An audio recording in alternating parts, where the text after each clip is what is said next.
New findings support prospect of life on Jupiter's moon Europa. If alien creatures exist elsewhere in our solar system, they're most likely to be found on Europa, one of 16 moons orbiting Jupiter.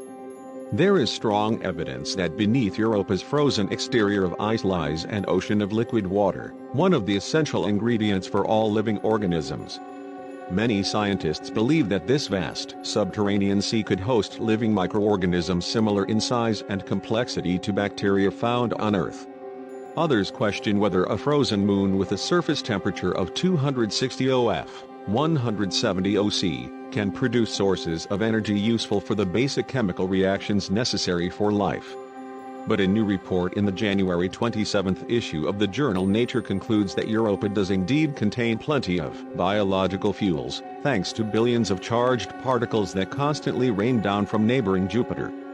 This relentless bombardment of radiation should produce organic and oxidant molecules sufficient to fuel a substantial European biosphere, writes Christopher Chiba, Associate Professor, Research, of Geological and Environmental Sciences.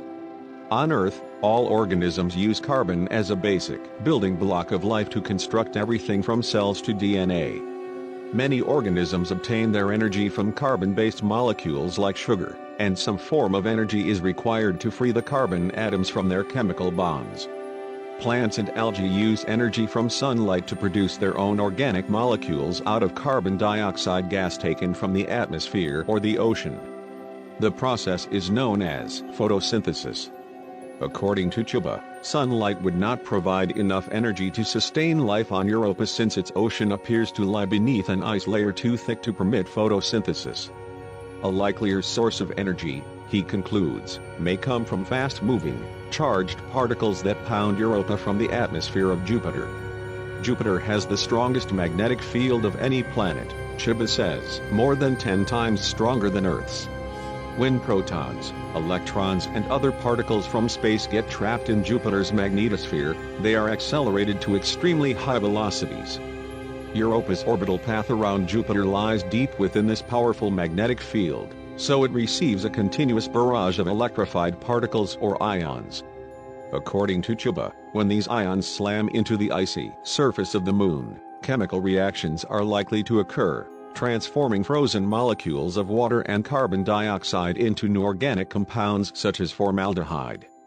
It turns out that one of the most common bacteria on Earth, Lithomicrobium, survives on formaldehyde as its sole source of carbon, and Chiba believes that similar formaldehyde-feeding microbes could be alive and swimming in Europa's subsurface ocean.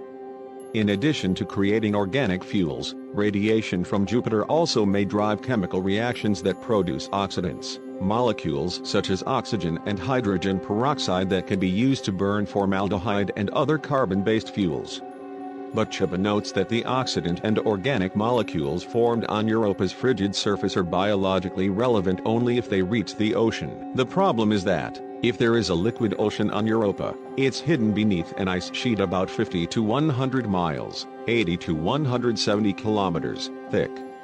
So if extraterrestrial creatures are going to feast on formaldehyde, there has to be a way to get that compound through the dense layer of ice and into the liquid sea. Recent photographs taken by NASA's Galileo spacecraft reveal evidence of sudden melt-throughs in the ice that could allow oceanic microbes to come into quick contact with oxidants and organic food sources.